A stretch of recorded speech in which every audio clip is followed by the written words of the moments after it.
Bonjour et bienvenue dans ce nouvel épisode. On va continuer toute la série qu'on a mis en place durant l'été où on a parlé de Lottie, on a parlé de Three.js et on continue dans cette lancée où on va parler de CSS et de JS. Et aujourd'hui, on va parler de CSS et comme toujours avec Patrick. Salut Patrick. Salut à tous, salut Alex.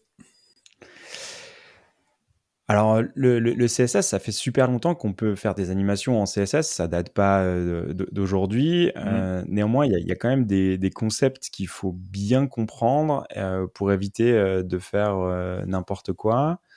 Euh, Déjà, par quoi on va commencer et quelles seraient en fait les bonnes pratiques pour éviter de Bah, faire n'importe quoi et de ruiner en fait des animations bah, moches, quoi. déjà, en fait, d'intégrer des animations via JavaScript, en fait, il faut déjà commencer par des animations CSS. Avec CSS, on peut faire beaucoup de choses.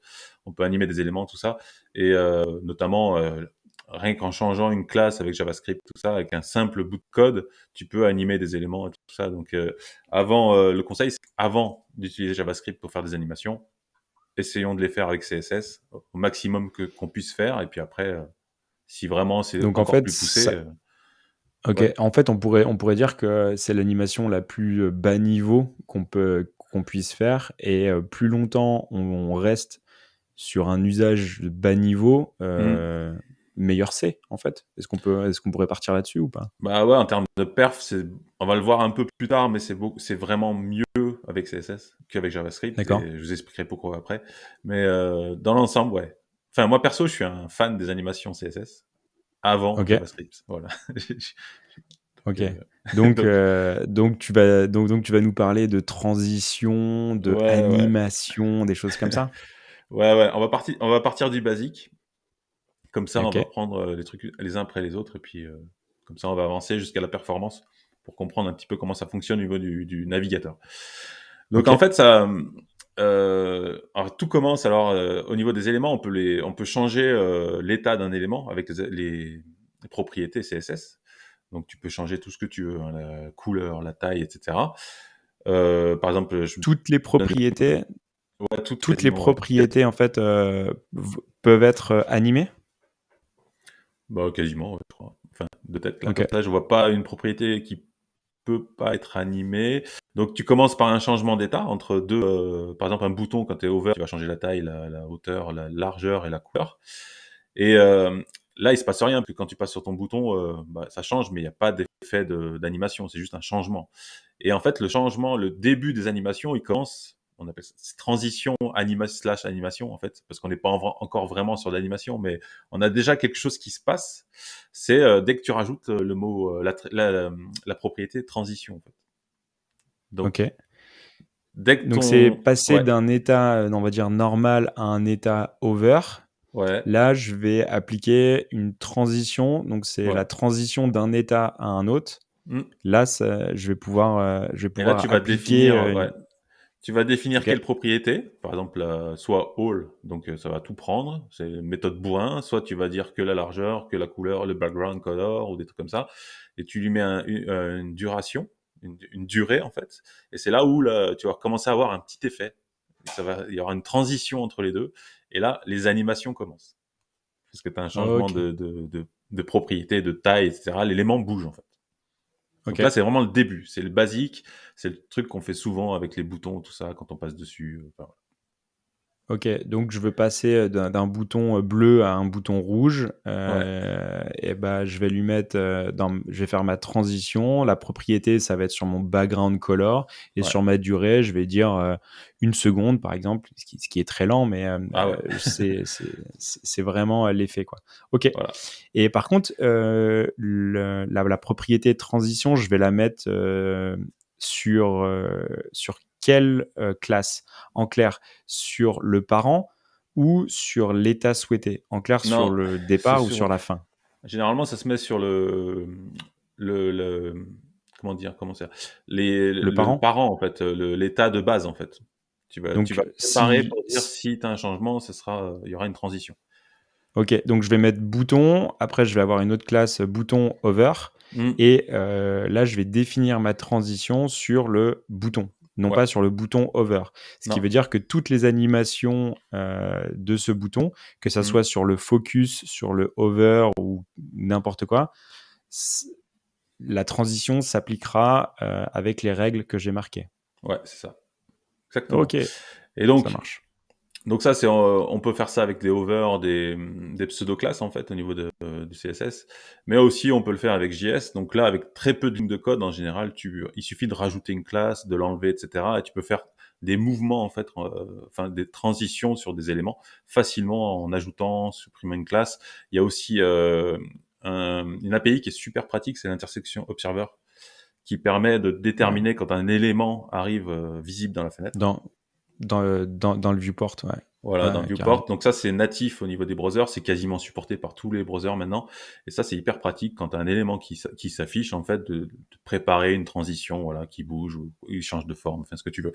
Donc, c'est vraiment très, très simple et ça demande très, très peu de JS pour faire des animations CSS vraiment efficaces, quoi, en fait, la plupart du temps. Donc, voilà, il faut vraiment ne pas hésiter à utiliser ça en premier, en priorité, avant le JS, avant les librairies JS, tout ça.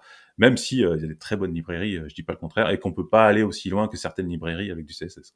Clairement. Ok. Voilà. Et donc, on commence par mettre des transitions. Ouais. Et après, si on veut faire des animations un petit peu plus complexes, si on veut faire des transformations, il y a une propriété qui s'appelle transform, c'est ça? Ouais, il y a une propriété qui s'appelle transform en fait.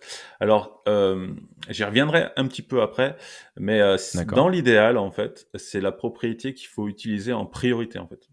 C'est la propriété qui permet de transformer un élément et qu'il faut utiliser en priorité. Donc il y a une vingtaine de propriétés de transformation. Tu peux augmenter, enfin faire tourner, enfin il y a plein de faire pivoter, etc. Il y a plein de transformations qui sont vraiment idéales pour si tu veux faire déplacer un événement, un élément, tu fais translate et tu donnes les informations et ton élément il va se déplacer sans avoir besoin de faire un top ou un tu vois position absolue, top, Ok. machin. Tu vois, sans Et donc, utiliser ça, rien qu'avec translate, t'arrives quoi. ok. Et avec ta propriété transform, pour le Hmm. coup, tu vas le mettre sur ta pseudo-classe, donc le bouton over, et là, tu vas mettre ta propriété transform, ou c'est toujours sur le parent? Normalement, c'est sur la propriété où il y a l'événement en fait. D'accord. Donc Tu- sur le bouton 2.over, donc dans Ouais, ma pseudo classe, enfin dans ma tu mets classe avec ouais. l'action over, c'est là où je vais mettre ma transform. Donc ça Hmm. va lancer la transition d'un état à un autre. Et là, je vais, quand j'arrive dans le hover, je vais appliquer cette transformation qui Hmm. va être un scale, une translate, une rotate, une square, une perspective ou tout ça, quoi. D'accord. Ouais, ouais. Et tu peux quand même mettre aux parents, enfin l'élément de base, par exemple un translate 0 pour dire il part de 0 et tu vas te déplacer à telle distance. Ça permet Ok, de mieux préparer la transformation. ça marche. Ouais. Et c'est ça qui correspond à Transform Origin ou rien à voir? Ouais, transform origin, c'est pour définir en fait à quel point, en fait, c'est le point d'ancrage de la transformation. Si tu fais une rotation, en fait, soit tu es au centre, soit tu es sur le côté, et donc c'est à partir de là que tu vas faire des animations sur un élément qui va tourner d'une façon différente, etc. Et c'est là où tu commences. Là, c'est le début de l'animation, tu vois. C'est Hmm. ton Ok. élément peut avoir une animation différente rien qu'en changeant le point d'ancrage de la transformation. Mhm. Ah, ça commence à être un peu touchy tout Ouais, ça. Ok. Et est-ce qu'on n'arrive pas vite à une certaine limite avec uniquement ces ouais. propriétés transform?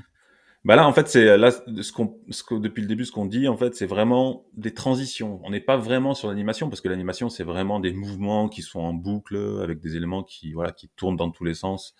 Là, on est vraiment sur la transition, donc c'est vraiment de l'animation de base, voilà, qui permet C'est de de passer rendre, d'un état à un autre, quoi. voilà, c'est juste rendre agréable la navigation par un internaute, etc. C'est vraiment voilà, changer un background color, des choses comme ça. Après, les vraies animations, on peut en faire, mais là, il faut partir sur une autre propriété qui s'appelle animation.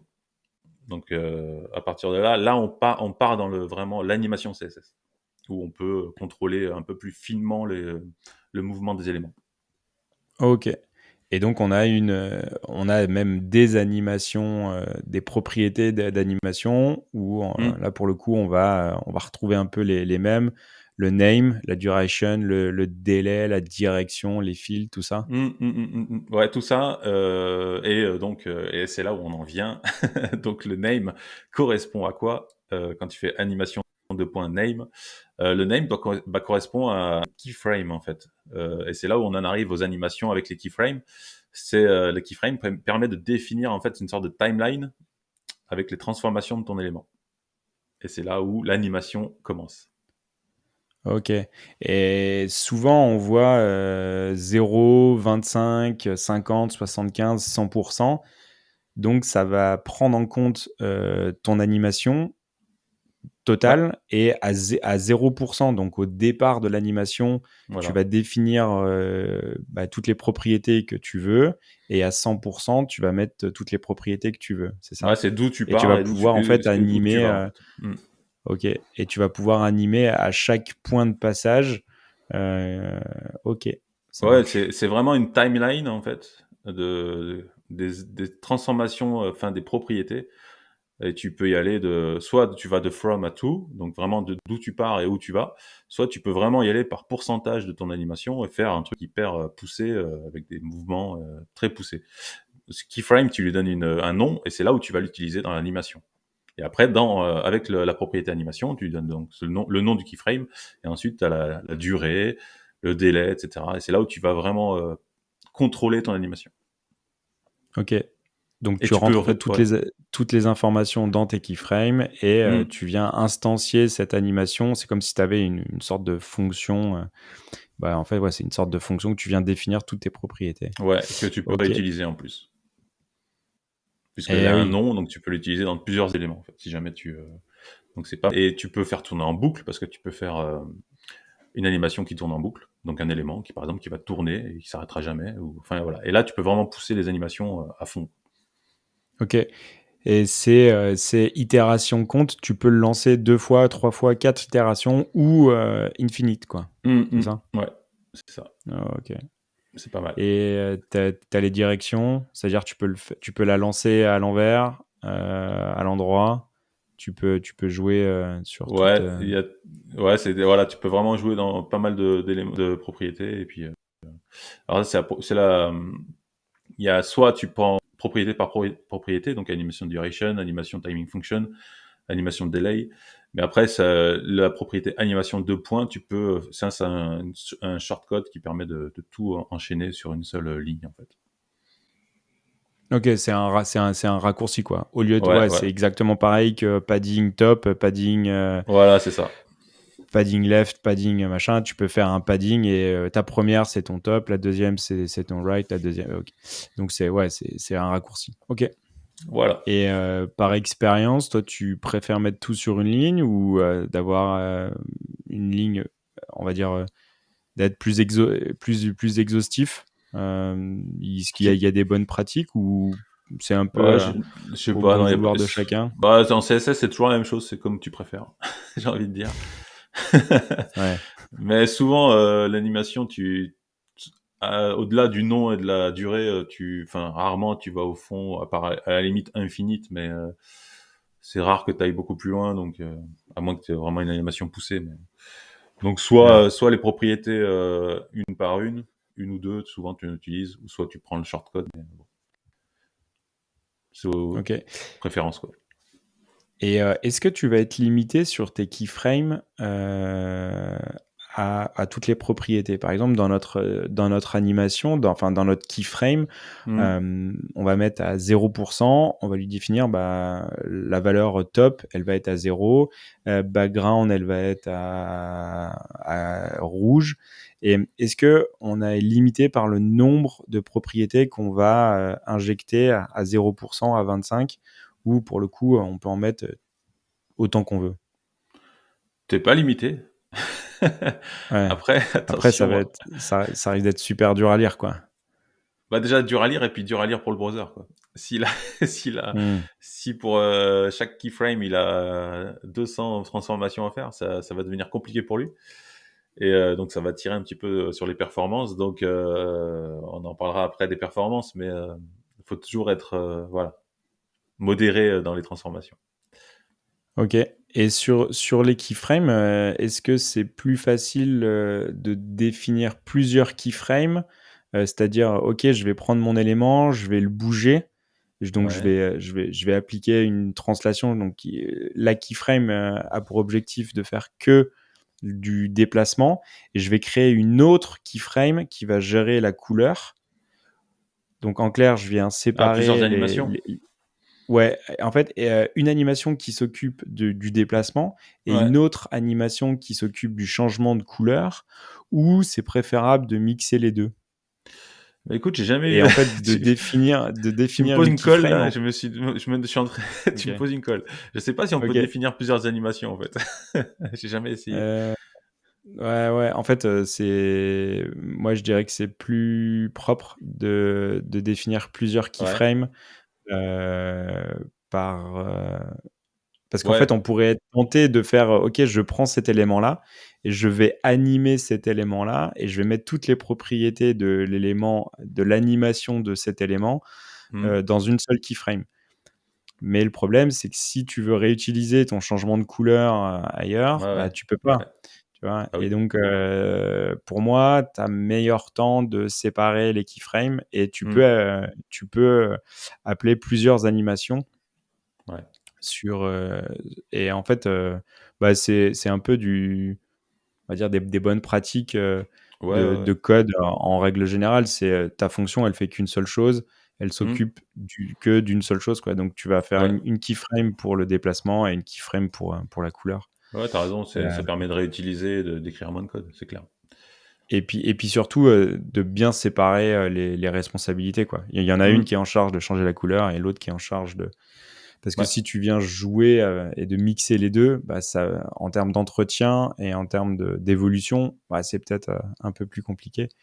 Par contre, ça peut vite être, quand même super compliqué tous ces keyframes, tu as intérêt à Ouais. être hyper clair, dans ta tête, Mmh. dans ta tête ou au moins dans ton navigateur, de savoir qu'est-ce que tu fais et comment Mmh. tu articules toutes ces propriétés-là, parce que ça peut vite être, méga complexe. Mmh. Carrément. Mais après, c'est toujours c'est toujours la façon de d'écrire le code, hein, d'être propre, de bien appeler les animations, tout ça, pour savoir ce que ça fait exactement et tout ça, donc toujours la même chose, quoi. Ouais. Toujours la même chose. Les fondamentaux restent les mêmes, Voilà, même sur des animations. on peut Ouais, faire c'est clair. tout et n'importe quoi, Mais après, il y en a qui font des trucs plus propres que d'autres. Toujours pareil. Yep. Et il y a une, nouvelle, enfin, il y a des propriétés qui sont assez récentes, en fait, et qui sont, alors la bonne nouvelle, c'est qu'on en a déjà parlé sur l'épisode, je sais plus, sur les ah ouais, les web platforms 2022, où on parlait justement de Safari, l'évolution, tout ça. Il y a les motion pass qui arrivent, en fait, qui existent depuis quelques temps, mais qui étaient pas encore pris en charge par tous les navigateurs, et Safari avait annoncé justement qu'il prenait ça en charge, sur la future version de Safari. Et donc c'est une propriété qui permet de rajouter, en fait, t'as trois propriétés: offset pass, t'as offset distance et offset rotate, et qui te permet en fait à ton élément de suivre un tracé, un pass par exemple, ou et tu peux mettre un cercle ou n'importe. Donc c'est des passes comme sur du SVG en fait. Et donc tu lui dis de suivre le tracé que tu auras dessiné en SVG. En fait, c'est vraiment du OK.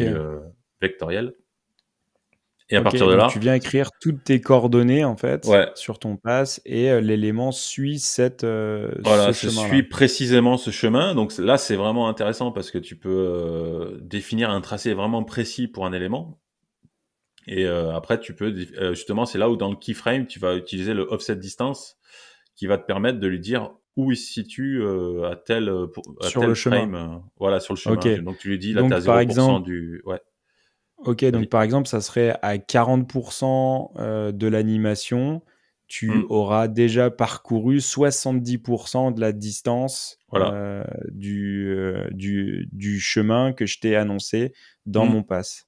c'est ça? Et là ouais, c'est ça et là, tu peux Ouais, vraiment, faire une animation avec des mouvements assez poussés, sur des éléments, donc là, c'est vraiment intéressant et le dernier, voilà, qui manquait, c'était Safari, donc et là, le prochain le prend en charge, donc là, on va pouvoir commencer à vraiment utiliser Motion Pass, pour, pousser les animations, encore plus, quoi et faire des mouvements vraiment, définis, via, des passes ou des enfin, c'est vraiment des trucs, géométriques, classiques qu'on utilise en SVG, quoi, donc ça, c'est OK. top. Mmh. Alors par contre, moi, j'ai jamais utilisé ça et là, Non je plus. le 1er le prom la première en fait, blocage ou la première barrière que j'aurais en fait, c'est, comment je fais pour écrire mon pass, de manière, fluide, tu vois? Parce que, un pass sous SVG là, les Ouais, M10, 10, H, 180V, alors peut-être que je me suis jamais plongé là-dessus et donc, clairement, bah, je ne sais pas. Mais, ça serait intéressant. Il y a peut-être des outils qui nous permettent de ouais, il y a traduire ce pass de manière, on va dire un peu plus, intelligible et comme ça, on a juste à copier, le pass, le chemin qu'on veut faire et puis basta, quoi. Mais, ça me bah, paraît super puissant ouais. et par contre, tu as intérêt d'avoir un bon niveau, en pass, enfin en Bah, après traitement du SVG. tu peux, bah, tu sais quand tu as ton code SVG, tu le pass en fait, normalement tu as un attribut où tu as justement toutes ces lettres là qui te permettent de définir le tracé. Je pense qu'il OK. suffit de prendre, ce qu'il y a dans l'attribut en fait et de le coller là et ça devrait fonctionner normalement. À tester. Mais c'est vrai qu'après il faudrait peut-être des outils qui permettent de le faire et peut-être ça va être intégré dans le DevTools ou un truc comme ça, des choses qui te permettent Ouais. de faire un tracé ou Ouais, ou alors, de traduire, ce qu'il faudrait voir aussi, c'est j'écris un SVG, sous, Figma, XD ou, mmh. on va dire un logiciel de design et est-ce que je peux exporter que ce pass et si je le colle là-dedans, ça marche direct? Ce serait j'en sais rien du tout, hein, mais, Ça ça serait me pas mal. paraît, Ça ouais, serait ça bien. serait super bien, quoi. Parce que j'écris mon chemin, on va dire, classique et derrière, je peux l'animer, facilement, quoi. Ouais. Donc, ouais, ça serait intéressant, Yes. intéressant. C'était pas encore très, très bien supporté, tu disais? Mais Bah, maintenant c'est ça l'est mieux? quasiment, il manquait que Safari, en fait. En fait, il y avait toutes les dernières versions de browser, sauf Safari et donc la future version, la 16, si je dis pas de conneries, le supportera. Donc, OK, voilà, super. donc c'est bon, quoi. Maintenant, il y Voilà, a plus de tu frein. peux y aller, Il y a là. plus de Ouais, frein à part notre expertise, en traitement du pass, SVG. c'est ça, ouais. Ouais, bah, ouais, hein. Mais, OK, top, top. Donc, seconde partie. Donc là, on a vu un peu tous les basiques, tout ça, voilà, les propriétés qui sont plutôt simples à utiliser la plupart du temps. Et il y a pas mal de tutos sur internet, tout ça pour, apprendre. Il y aura pas mal de liens dans les notes de l'émission sur ça. Sauf que maintenant, on va passer un peu sur la performance, en fait, au niveau des animations, parce que tellement, bah, quand on anime, un élément, ça va, mais quand on en anime plusieurs, c'est là où, bah, le navigateur, ça lui fait du travail et bah, il commence à avoir des petits problèmes pour rendre les animations et c'est là où il faut parler un petit peu de tout ce qui est FPS et comment on anime correctement des éléments sur une page. OK et Voilà. FPS, c'est, Frame frames par par seconde? seconde, ouais. OK. Donc en fait, simplement pour, expliquer le FPS en fait, les écrans en fait, il y a un rafraîchissement de l'écran toutes les 60 fois par seconde en moyenne en fait. Tous les écrans, c'est à peu près ça, quoi. Après, il y en a qui le font un peu plus pour le gaming ou des choses comme ça, mais la Les plupart des écrans, c'est gamers. 60 fois par seconde, ouais. Donc en fait, dans l'idéal, en fait, il faut que les animations fassent au minimum 60 FPS. Voilà, pour être fluide en fait, au niveau de toujours. Donc ça, on peut le vérifier dans le DevTools de Chrome ou enfin le DevTools du browser en fait, où il te donne les FPS en temps réel, tout ça. Il y a vraiment on en parlera après, mais il y a des façons de vérifier ça. Et en fait, dans l'idéal, en fait, c'est que bah, il faut que ton animation que tu vas faire, chaque frame, il soit pas trop gourmand en ressources pour être assez rapide et donc faire une animation qui fasse 60 FPS. Donc en fait, on a un budget de 16 millisecondes en fait par frame. Ok, c'est calculé parce que 16, bah 60, enfin 1 seconde divisé par 60, ça fait 16,66 millisecondes. Et donc, même si normalement c'est un petit peu moins, parce qu'apparemment le navigateur a besoin de faire plus de travail, de nettoyage, tout ça. Donc on donne plutôt 10 millisecondes. Donc il faut respecter en fait ce budget en fait, entre 10 et 16 millisecondes par frame Ouais. pour avoir une animation qui est fluide. Sinon après, si on fait pas ça correctement, il y a un moment, l'animation, ben, on va avoir des petits, ça va saccader en fait. Tu vois, ton animation elle va pas être Euh, fluide, ça va faire tac tac tac. Tu vas commencer à avoir les frames en fait, et ça s'appelle et le là, c'est jump. moche. Là, c'est moche. Ça fait chauffer l'ordinateur ou le mobile, parce que c'est beaucoup sur mobile aussi. Et là, c'est négatif pour l'utilisateur. Et puis l'animation est pourrie, quoi. Voilà, tout simplement. Ah, ok. Voilà. Et on revient sur la discussion qu'on avait déjà eue avec Bruno Simon, qui nous avait Ouais, parlé de Three.js, justement, où lui, il passe son temps à aller optimiser ça pour justement avoir des animations et un rendu hyper fluide. Parce ouais. que la perf, ça fait partie intégrante de l'animation.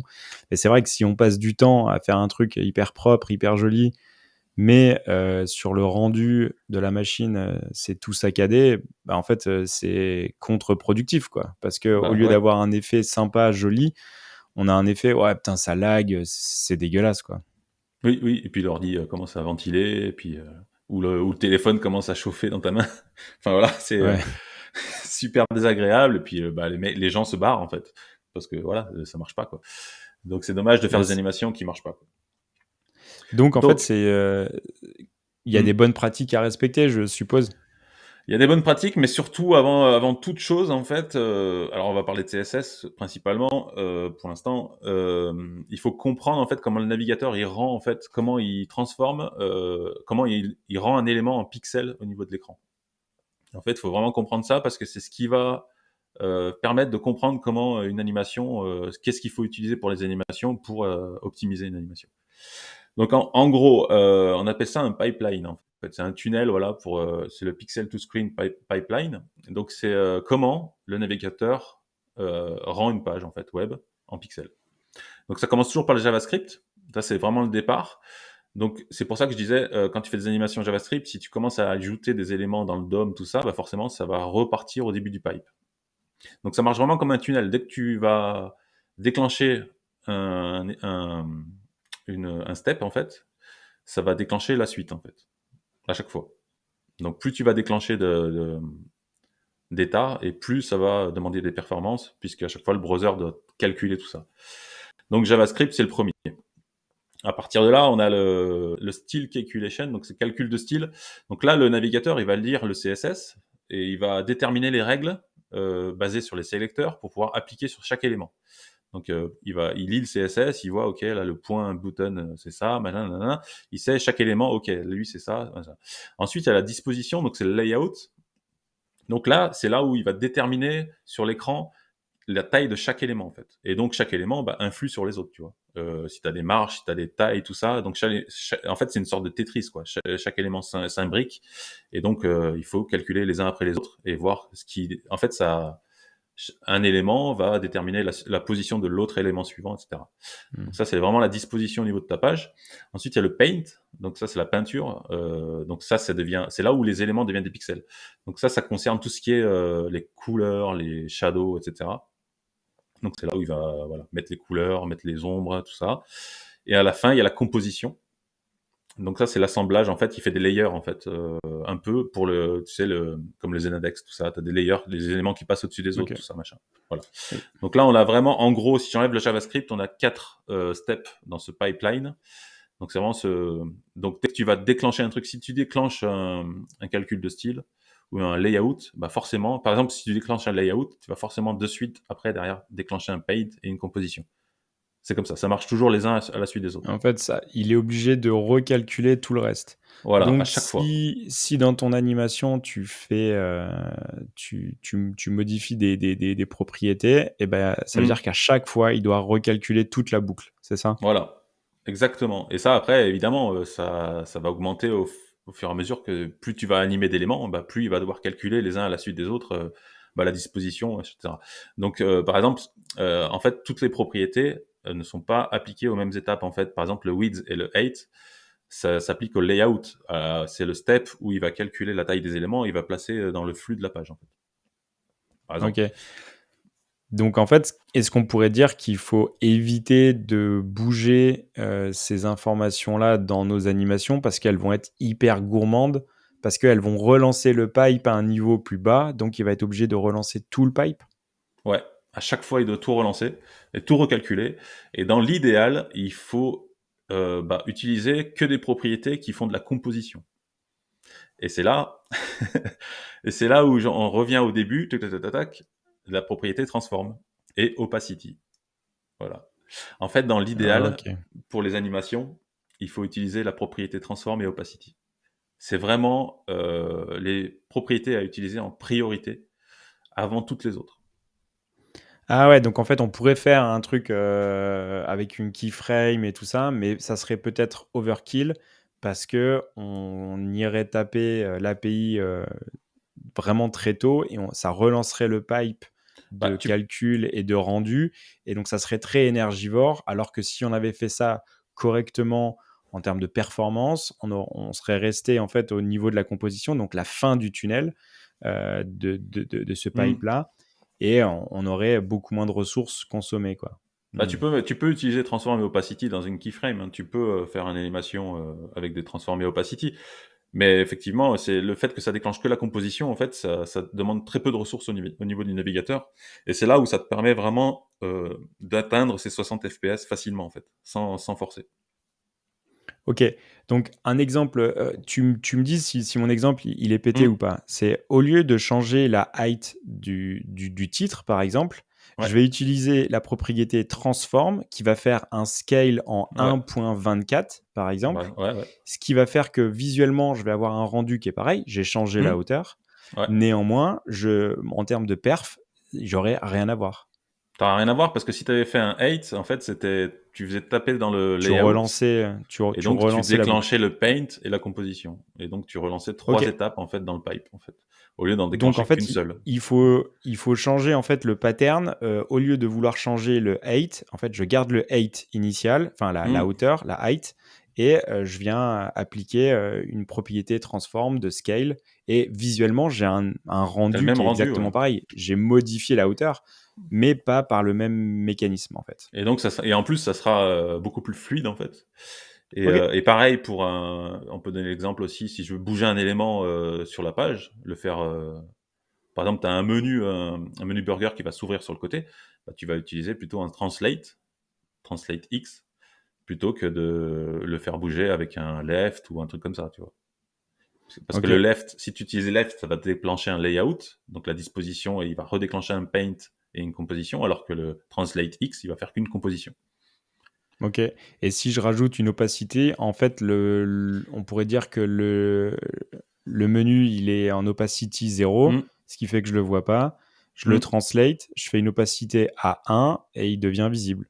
Voilà. Et ça déclenche que de la composition, donc c'est l'idéal en fait. Ok, Voilà. Et ça, c'est ok, hyper important à vraiment comprendre, parce qu'en fait, à la limite, quand tu as un seul élément que tu vas animer, ça peut passer, que ça déclenche chaque fois du layout ou du paint. Mais si tu commences à animer plusieurs éléments en même temps, avec une keyframe un peu complexe et des éléments, voilà, plusieurs propriétés voilà, qui transforment ton élément, c'est là où tu vas commencer à avoir du lag et tes 60 FPS sont pas atteignables. Enfin, c'est enfin, j'ai trouvé des articles où ils disent que c'est quasiment impossible de faire des 60 FPS si tu n'utilises pas les transforms, en fait.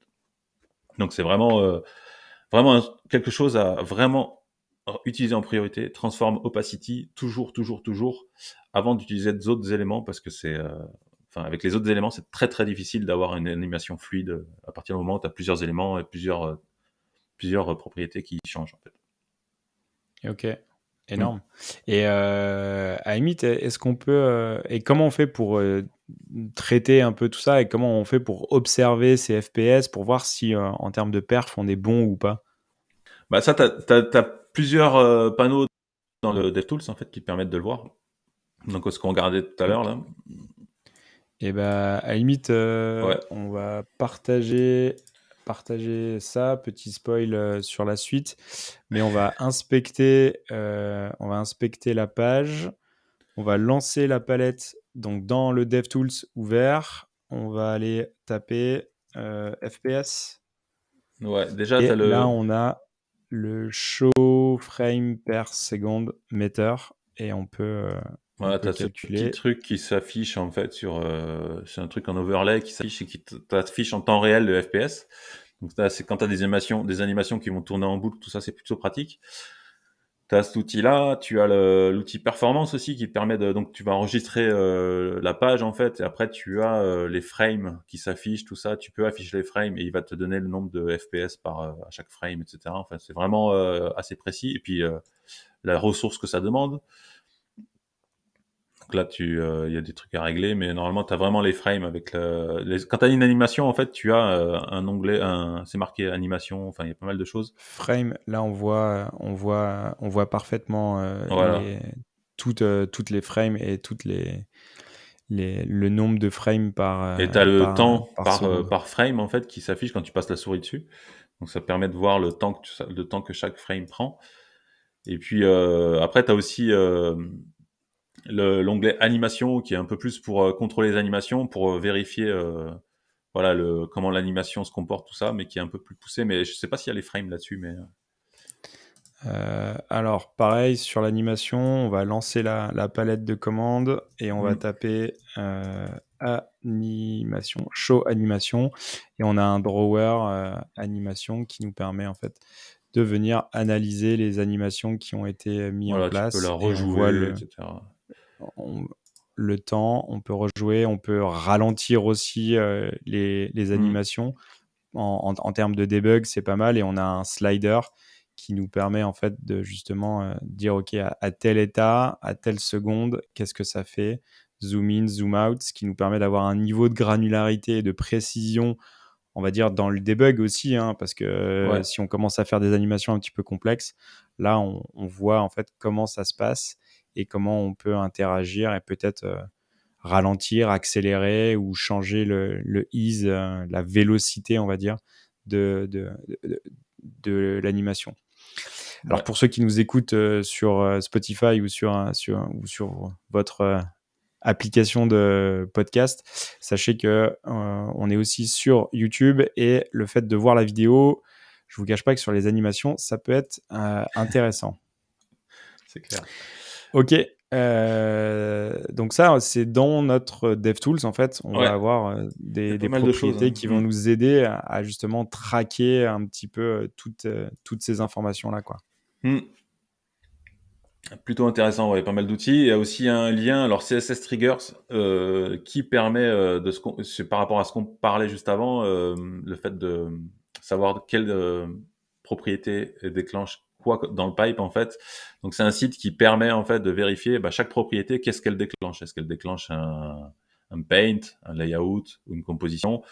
En fait, les compositions, de toute façon, c'est que les transformes, mais voir déjà si ça déclenche un layout ou un paint, voilà. Et ça permet de voir quelle propriété est plutôt gourmande en ressources ou pas. On Ah peut ouais, cliquer. donc ça, en fait, c'est un peu l'almanach de la performance, on Ouais, va c'est un dire. peu ça, en fait. Donc tu peux cliquer sur une Et propriété, ça ouvre un petit panneau qui te dit voilà ce que ça déclenche à peu près. Donc c'est par browser en plus. Donc exactement. Et en fait, alors ouais, c'est pas tout à fait par browser, c'est par moteur de rendu, ouais, quoi. moteur, Donc ouais, ouais, WebKit, Gecko ou voilà. donc après, c'est à nous de connaître. Voilà, on sait que Firefox, Gecko.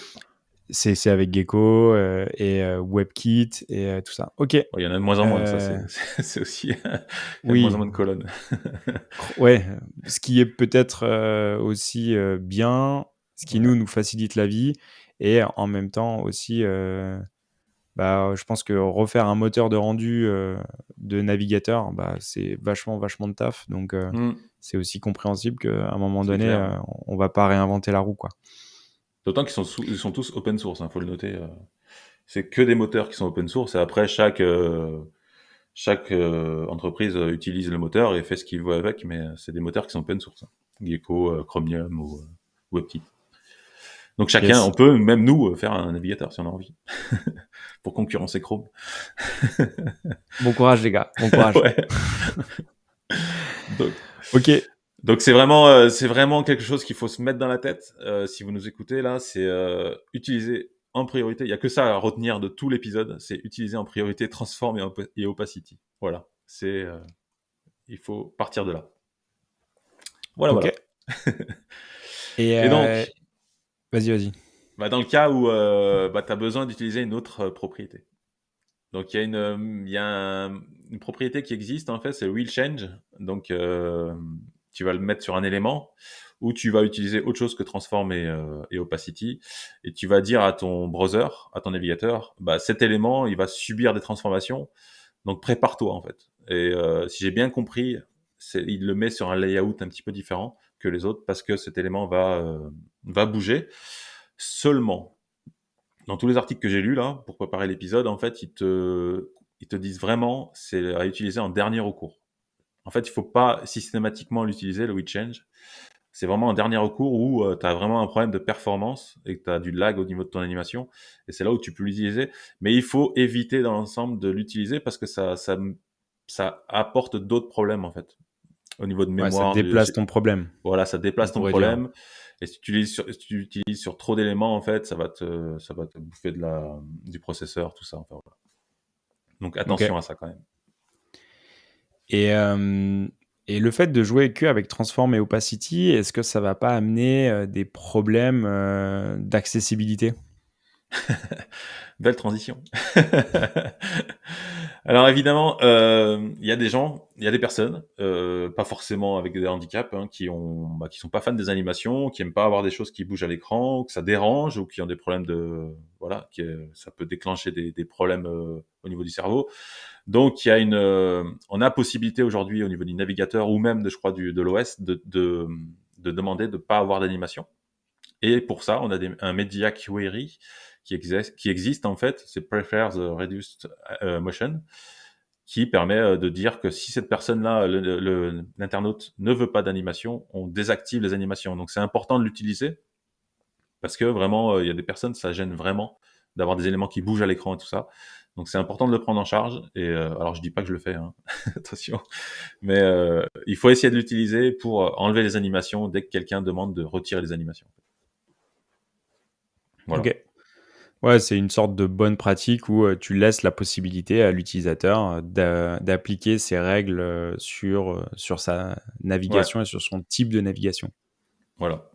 Bah oui, oui, c'est hyper important pour quelqu'un qui voilà qui est pas à l'aise avec ou qui navigue avec un clavier ou qui peut pas cliquer facilement. Tu vois, il y a vraiment différents cas de figure qui font que bah, il faut désactiver les animations parce que ça apporte à la base ça apporte plus c'est juste de l'esthétique en fait. C'est pas vraiment utile pour la navigation.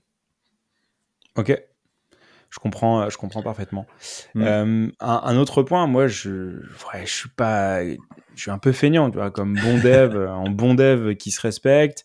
Les animations, ça me saoule un peu, mais j'ai envie de rendre, on va dire, mon site un petit peu plus sexy, un peu plus animé. Est-ce que je pourrais pas récupérer des animations qu'il y a sur le net? Est-ce qu'il n'y a pas des librairies ou des choses que je peux utiliser direct out of the box? Parce que moi, je suis une feignasse, quoi. Ouais, pas comme tous les devs. Bah oui, oui, donc j'en ai trouvé 2 liens, mais il y en a certainement plus. Il y a Animista et Animate, .style l'URL, mais c'est animate.css. Animate.css, en fait, c'est une librairie que tu intègres directement et tu peux utiliser des classes, en fait, sur tes éléments et donc ajouter des animations sur tes éléments facilement, rien qu'avec des classes que tu utilises, en fait, que tu crées rien du tout, juste tu utilises la librairie avec les classes, voilà. Tu as plein d'animations. Donc ceux qui sont en vidéo, qui regardent la vidéo, euh, Alex, On va avoir il a montré. le pulse, on peut avoir le shake X, le shake Y, donc ça bouge. Head shake, voilà, on va avoir plein d'animations. Euh, Est-ce que, par contre, euh, quand on vient apporter ce style sheet, parce que là, pour le coup, je Ouais. pense que c'est une librairie CSS, Mm. si on utilise une classe, C'est con. est-ce qu'on est obligé d'importer tout? Parce qu'en fait, ok, je viens ajouter une nouvelle librairie, une dépendance. En clair, est-ce qu'il y a une sorte de tree shaking sur ce type d'animation, de librairie, on va dire out of the box, où c'est à moi de programmer? Parce que clairement, là, il y a, je sais pas, il y a peut-être une centaine d'animations qui sont plutôt sympas. Voilà, Ouais. très bien. Par contre, si j'en utilise deux, est-ce que ça vaut le coup d'importer et de m'infliger en fait ce Bonne poids question. qui peut être énorme? Et donc, est-ce qu'il y a possibilité, je sais pas, de faire une sorte de post Un en purge? post ouais, voilà, exactement. Merci, Patrick, c'est exactement le Bah, je terme que sais je pas du voulais. tout. OK. Utility class, bonne question, je sais pas. J'espère qu'ils l'ont prévu, mais Ouais, ouais. Après, peut-être aussi à nous d'aller, récupérer, les bonnes, ouais, ouais, rien n'empêche d'aller chercher, les bons Bugs Box. éléments pour, justement éviter d'aller, Infinite Animation, bah, voyons voir la doc vite fait. Tu il parle de Reddish Motion, voilà, les Media Query qu'on vient de dire. Ne pas désactiver, c'est important. ouais. Bon, en Heu, tout cas, c'est quelque chose qu'il faudra peut-être garder en tête pour, ouais. parce qu'en fait, c'est un truc typique, c'est pareil sur les fonds Awesome ou les choses comme ça. Ah On oui. vient, on vient ajouter, un paquet, de propriétés et on utilise, 2 icônes, quoi. Donc, Mmh. à un moment donné, aujourd'hui, on sait que la performance, ça rentre en compte partout, aussi bien pour l'utilisateur que pour notre ami Google et son SEO, mais surtout pour l'utilisateur. Aujourd'hui, un site qui est lent, il va être pénalisé immédiatement par l'utilisateur, quoi. Ouais, ouais. Donc, venir charger beaucoup d'animations pour en utiliser que 2, je pense il faut être malin, quoi. Ouais, ouais. Après, je sais pas si Purge, CSS est capable d'aller, purger tout ça. Faudrait voir, faudrait tester et de garder que Ouais, celles que tu utilises. Ouais, faudrait voir. il faut aller, chercher.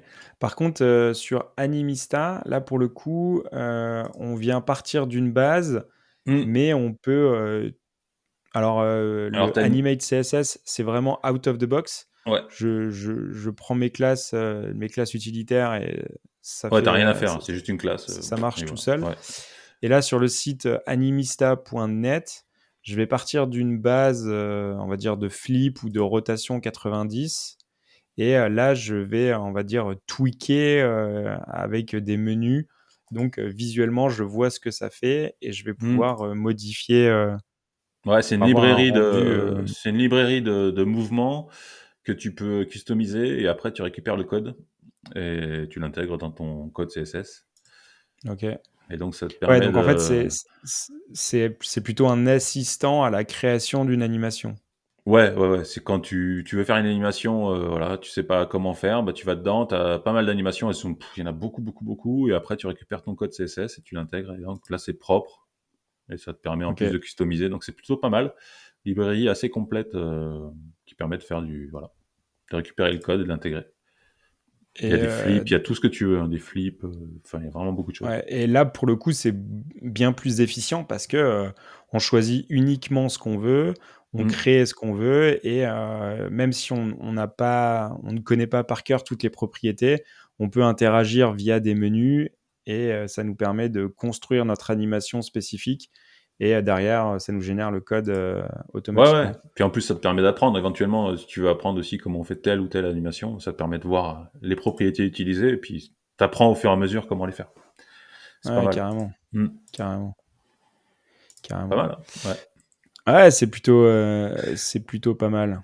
Excellent tout ça, excellent. Voilà, donc on va mettre pas mal de liens au niveau des notes de l'émission, donc il y a pas mal d'articles de web.dev sur la performance d'animation, tout ça, comment créer des animations. Il y a 2 liens aussi sur des cours, sur les Motion Pass et puis sur, Open Classroom, il y a des cours qui sont plutôt bien faits pour apprendre à comment faire des animations CSS, tout ça. Ça part du basique, jusqu'à, voilà, un petit peu plus poussé et puis il y a les liens aussi sur les 2 sites qu'on vient de montrer là. Voilà. Parfait.